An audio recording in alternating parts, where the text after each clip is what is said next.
কোনো ব্যক্তির ব্যক্তিত্ব কিভাবে তৈরি হয়? আপনার কি মনে হয় যে ব্যক্তি জন্ম থেকে তার স্বভাব নিয়ে জন্মায়, নাকি আপনার মনে হয় যে এই প্রকৃতি ব্যক্তির জন্য তার নিয়তি রচনা করে? না, এরকম একেবারেই হয় না। আমি আপনাকে বোঝাচ্ছি। যখনই বৃষ্টি পড়ে কোনো বিন্দুর দিকে দেখবেন, এবার এই বিন্দু যেখানে পড়ছে তার উপরে নির্ভর করছে তারপর কি হবে। যদি এই বিন্দু পড়ে কোনো ক্ষেতের উপরে, তাহলে কোনো নতুন ফসলের জন্ম দেবে। যদি সেই গরম কড়াইতে পড়ে, তাহলে বাষ্পীত হবে। যদি সে কোনো সাপের মুখের ভেতরে পড়ে, তাহলে বিষ তৈরি হবে। ঝিনুকের ভেতরে পড়লে মুক্ত তৈরি হবে। যদি কোনো পাতার ওপরে পড়ে, তাহলে শিশির তৈরি হবে। একই বিন্দু, কিন্তু তার সঙ্গত তার ভবিষ্যৎ এবং ব্যক্তিত্ব নির্ধারণ করবে। এবার এটা তো শুধুমাত্র এক বিন্দু, তার কাজ হলো শুধুমাত্র পড়া। কোথায় সেটা সেও নির্ধারণ করতে পারে না। কিন্তু আপনি হলেন মানুষ। আপনি বাছাই করতে পারবেন যে আপনার সঙ্গী কারা হবে, কাদের সাথে আপনি মেলামেশা করে বড় হবেন।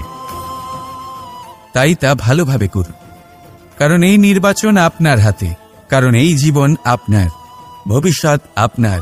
এবার আপনি মহান হতে চান কি না, তার নির্ণয় আপনাকেই করতে হবে। আসুন আমার সাথে ভালোবেসে বলুন, রাধা রাধা। প্রসন্নতা। এই প্রসন্নতা এমন কোন অনুভূতি নয় যা সৃষ্টিতে শুরু থেকেই ছিল। প্রসন্নতা হলো এমন এক অনুভূতি যা আপনাকে নিজের কর্মের দ্বারা অর্জন করতে হয়। আর যত অন্যকে দেবেন, ততই তা অঙ্কুরিত হবে। অর্থাৎ যতটা প্রসন্নতা অন্যকে দিতে পারবেন, ততটাই প্রসন্নতা নিজে চলে আপনার কাছে আসবে। এবার আপনি বলবেন, এ তো অত্যন্ত কঠিন কাজ, এ কিভাবে সম্ভব হবে? সবাইকে প্রসন্ন রাখা তো স্বয়ং মহাদেবেরও সাধ্য নয়। আমরা তো হলাম সাধারণ মানুষ, এ কিভাবে হতে পারে? চলুন, আপনার এই কথা আমি মেনে নিলাম। সবাইকে প্রসন্ন রাখা সম্ভব নয়, এটা 100% সত্যি কথা। কিন্তু আমরা চেষ্টা তো করতেই পারি যে প্রসন্নতা না হোক, আমরা যেন কাউকে দুঃখ না দিই। এটা তো আমরা করতেই পারি। যত এই দুঃখ দূর হবে, ততটাই সুখ ছড়িয়ে পড়বে।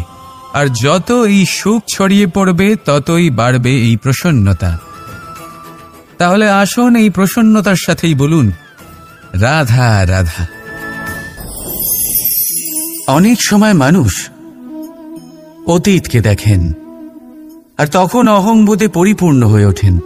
কখনো বর্তমানের দিকে তাকান, ভবিষ্যতের দিকে তাকান, আর পরিতৃপ্তিতে ভরে ওঠেন। কেন বুঝতে পারেন না একটা সহজ কথা? এই যে সৃষ্টি, এই সৃষ্টি হলো একটা বড় চক্র, যা বারংবার আপনার কাছে ফিরে আসবেই। কঠিন থেকে কঠিনতর পরীক্ষায় আপনাকে নিযুক্ত করবে, যাতে আপনাকে উত্তীর্ণ হতেই হবে। যা কাল ছিল তা আজ নেই, এটা সবাই জানেন। যা আজ আছে তা হয়তো কাল থাকবে না, এটাও আপনাকে মেনে নিতে হবে, তাও আবার হাসি মুখে। শান্ত থাকতে শিখুন, আর কখনোই মনের মধ্যে অহংকার উৎপন্ন হতে দেবেন না। হতে শিখুন সেই হিমবাহের মতো। হয়তো এই জন্যই এত শীতল থাকে, কারণ ও জানে গতকালও জল রূপে ছিল, আজ বরফ রূপে হয়তো আছে, কিন্তু কাল পুনরায় সে জলেই পরিণত হবে। নিজেকে শান্ত রাখুন। হয়তো আজ আপনি সাফল্যের শিখরে আছেন, হয়তো বা নেই। আপনাকে প্রত্যেক দিন অবশ্যই দেখতে হবে। শুধু নিরন্তর প্রচেষ্টা করতে থাকুন, প্রত্যেক পরিস্থিতির জন্য তৈরি থাকুন, আর একে ভারসাম্যে রাখতে শিখুন। আপনার কাল হোক, আজ হোক বা আগামীকাল, আপনার ভালো দিন হোক বা খারাপ দিন, সব পবিত্র হয়ে যাবে। তাহলে আসুন আর আমার সাথে ভালোবেসে বলুন, রাধা রাধা। যখন একজন ভক্ত এবং তার ভগবান এক আকার ধারণ করেন, যখন একজন ভক্ত নিজের ভগবানের প্রতি, নিজের জীবনের লক্ষ্যের প্রতি সম্পূর্ণরূপে সমর্পিত হয়ে যান, তখন জন্মগ্রহণ করে ভক্তি। আর তখন সংসারের সমস্ত আশা তিনি ত্যাগ করতে পারেন। সমস্ত আশা শেষ হতে পারে, কিন্তু মানুষের সঙ্গ ভক্তি কখনো ত্যাগ করে না।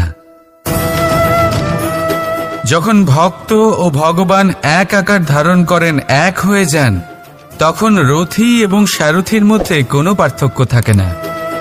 তারাও এক হয়ে যান। একটাই ব্যক্তিত্ব, একটাই অস্তিত্ব।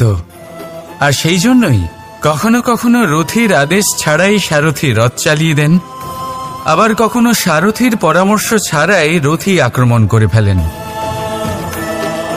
এ তো শুধুমাত্র আরও একটা গুণ সেই সারথীর মধ্যে, যিনি ধর্ম স্থাপনার মহান কাজে আমার সারথী হতে চলেছেন। তাহলে আসুন আমার সাথে ভালোবেসে বলুন, রাধা রাধা। বরদান এবং অভিশাপ, এই দুই হলো একই মুদ্রার দুটি পিঠ। এই বরদান আমরা অনেক কারণে পেতে পারি। কখনো নিজের পরিশ্রমের কারণে, কখনো নিজের তপস্যার কারণে, কখনো আমাদের পূর্বপুরুষদের কর্ম ও তপস্যার কারণে। কিন্তু এই বরদান কতক্ষণ বরদান থাকবে তা আমরা নিশ্চিত করতে পারি না। তা সুনিশ্চিত করে শুধুমাত্র আমাদের কর্ম। যদি আপনাকে উদাহরণ দিই, আপনি রেশমের কীট দেখেছেন? ও বরদান পেয়েছে যে ও নিজের সুরক্ষার জন্য খোলস বানাতে পারে। এবারও তাতে এত মত্ত হয়ে যায় যে এমন এক আবরণ বানিয়ে ফেলে যাতে সে নিজেই আবদ্ধ হয়ে চাপা পড়ে মরে যায়। এটার তাৎপর্য কি? তাৎপর্য খুবই সরল। গর্ব করা খুবই ভালো, কিন্তু অহংকার করা কখনোই উচিত নয়। যদি অহংকার মনের মধ্যে প্রবেশ করে, তাহলে এই বরদান অভিশাপে পরিণত হতে সময় লাগে না। আর যদি কর্মশ্রেষ্ঠ হয়, তাহলে অভিশাপও বরদানে পরিণত হয়। তাহলে আসুন শ্রেষ্ঠ কর্ম করুন আর আমার সাথে ভালোবেসে বলুন, রাধা রাধা। জীবনে শিখরে পৌঁছানোর জন্য মানুষের কি প্রয়োজন হয়ে থাকে? সিঁড়ির। কিন্তু তাও প্রত্যেক মানুষ, প্রত্যেক ব্যক্তি শিখরে পৌঁছতে পারেন না। এর কারণ কি? কারণ একটা হতে পারে যে মানুষ কল্পনা করতে থাকেন কিন্তু সিঁড়ি খুঁজে পান না। কিছু মানুষ খুঁজে নেন, কিন্তু তা পেয়ে এতটাই প্রসন্ন হয়ে যান যে তারপর আর কোনো কর্মই করেন না। খুব সোজা ব্যাপার। অনেক মানুষ সিঁড়ি খুঁজে পান না, আর যদি পেয়েও যান, তাও যতক্ষণ না তাতে চড়ছেন সেই শিখরে পৌঁছবেন কি করে? যতক্ষণ না আপনি পরিশ্রম করছেন, যতক্ষণ না সেই সিঁড়িতে আপনি চড়ছেন, যতক্ষণ না ক্লান্ত হচ্ছেন, আপনার পায়ে হাঁটুতে ব্যথা না হচ্ছে, ততক্ষণ এই শিখরে পৌঁছানোর সৌভাগ্য লাভ করতে পারবেন না। তাহলে কল্পনার সাথে কর্ম করুন, পরিকল্পনার সাথে পরিশ্রম করুন, সব কিছু পাবেন। আসুন আমার সাথে ভালোবেসে বলুন, রাধা রাধা। মহাদেব, সেই দেবতা যিনি মহান, যাকে দেবতাদের দেবতা বলা হয়, যিনি হলেন আমার আরাধ্য। কখনো আপনার মনে এই প্রশ্ন এসেছে যে শিবকেই কেন মহাদেব বলা হয়, অন্য কোনো দেবতাকে কেন বলা হয় না? সেই কারণ মহাদেবের মধ্যে, ওনার মধ্যে এমন এক বিশেষ গুণ রয়েছে যা অন্য কারণ নেই। তা হলো নিঃস্বার্থ হয়ে মানুষের সেবা করা। যদি প্রয়োজন পড়ে, যদি সৃষ্টির পথে বিনাশের কালো মেঘ ছেয়ে থাকে, তখন নিজের প্রাণের চিন্তা না করে হলাহল পান করার জন্য প্রস্তুত থাকেন মহাদেব। আর এই অদ্বিতীয় ত্যাগের জন্যই শিবকে মহাদেব বলে ডাকা হয়। এবার যদি কোনো মানুষও নিঃস্বার্থ ভাবনার দ্বারা নিজেকে অর্পণ করে দেয় এই জগতের কল্যাণের জন্য, মানুষের সেবার জন্য, তাহলে তিনিও মহাপুরুষ, মহামানব হতে পারেন। যদি কেউ অভুক্ত থাকেন, তাহলে নিজের থালা থেকে অর্ধেক খাবার তাকে দিয়ে দিন।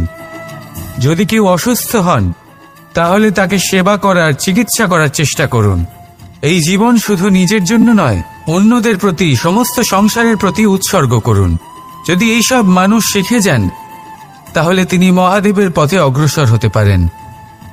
যদি মানুষ নিঃস্বার্থ ভাবনার দ্বারা এই সংসারের সেবা করতে শিখে যান, তাহলে তিনি নিশ্চিত রূপে মহামানব অবশ্যই হতে পারবেন। আসুন আমার সাথে ভালোবেসে বলুন, রাধা রাধা। আপনি কি কখনো কোনো জলের ধারা দেখেছেন? তার সামনে যতই মাটি থাকুক না কেন, যতই কাদা থাকুক না কেন, যখন এই জলের ধারা বইতে আরম্ভ করে দেয়, তখন এই কাদাকে নিজেই ধুয়ে নিয়ে যায়। ওই কাদাকে ধুয়ে দেয় এবং নিজের পথ নিজেই তৈরি করে নেয়। তাহলে আপনিও এরকম জলের মতো হয়ে উঠুন। যদি হয়ে উঠতে পারেন, তাহলে নিজের মনের, নিজের ভাবনার, নিজের জীবনের যত অনাবশ্যক তত্ত্ব আছে, অনুপযোগী অংশ রয়েছে, অর্থাৎ অপরিষ্কার অংশ রয়েছে, তা নিজে থেকেই নির্মল হয়ে উঠবে। আর যেরকম জলের ধারা কখনো থেমে থাকে না, সব সময় বয়ে চলে, সেইভাবে আপনিও কখনোই থামবেন না। সবসময় বয়ে চলুন, এগোতে থাকুন।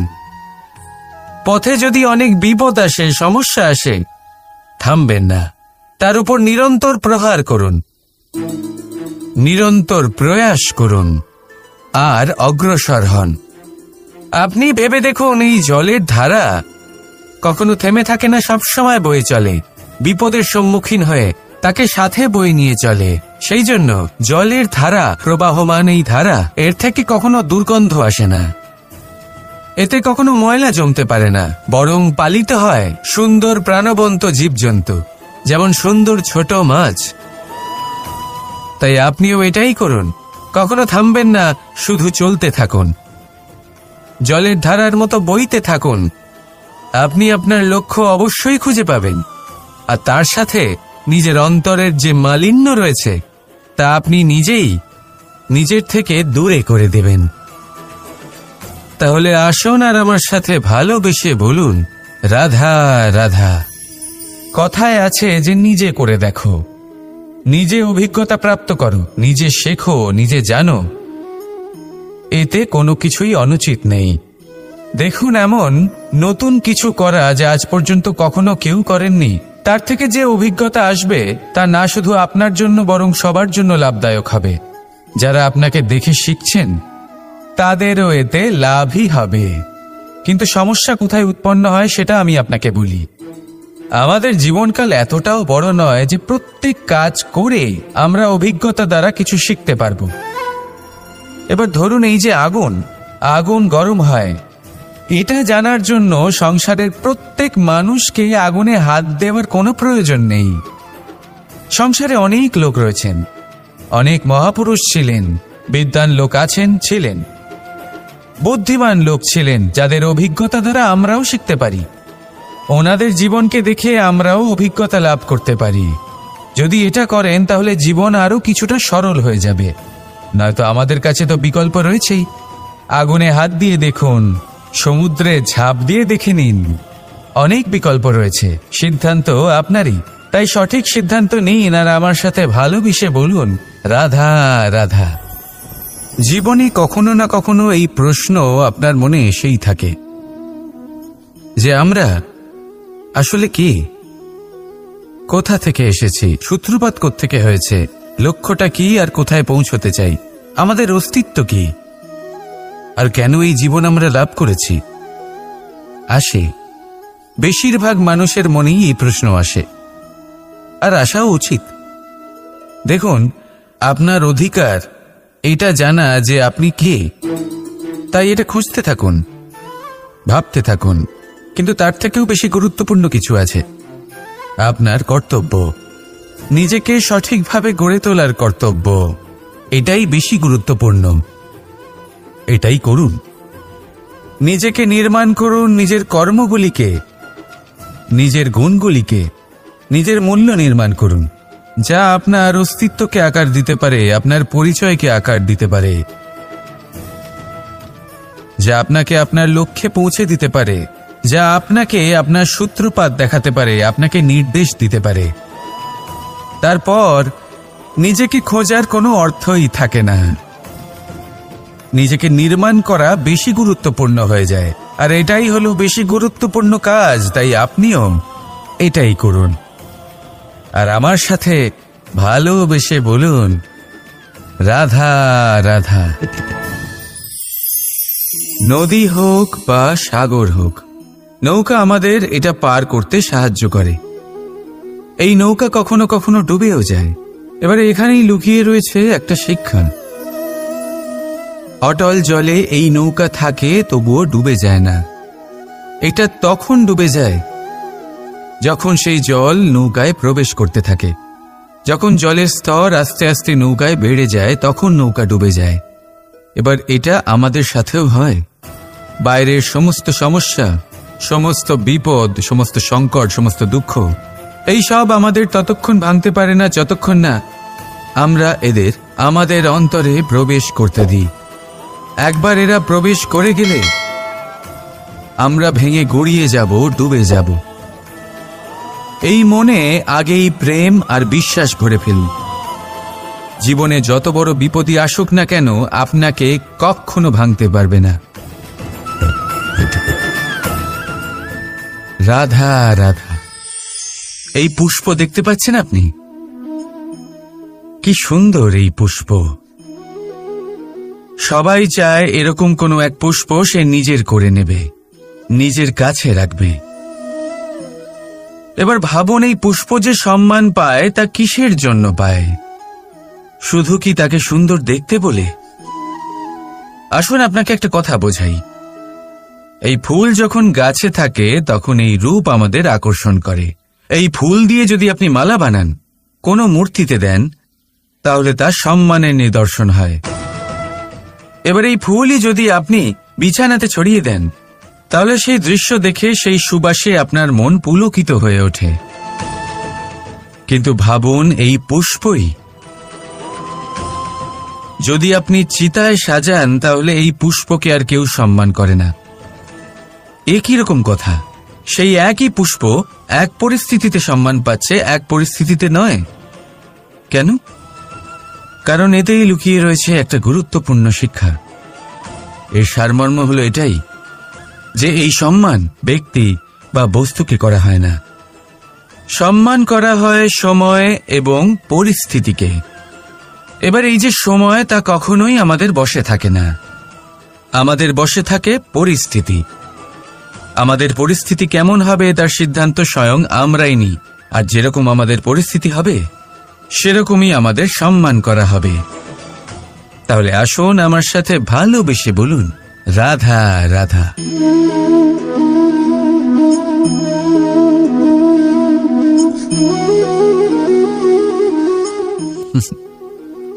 এবারে আপনারা ভাবছেন যে আমি এত একাগ্রতার সাথে এই পিঁপড়েকে কেন দেখছি। আপনাকে বলি যে আজ এই পিঁপড়েকে দেখে আমি মন্ত্রমুগ্ধ হয়ে গেছি। ওর রূপ বা ওর আকার দেখে নয়, এই পিঁপড়ের প্রচেষ্টা দেখে।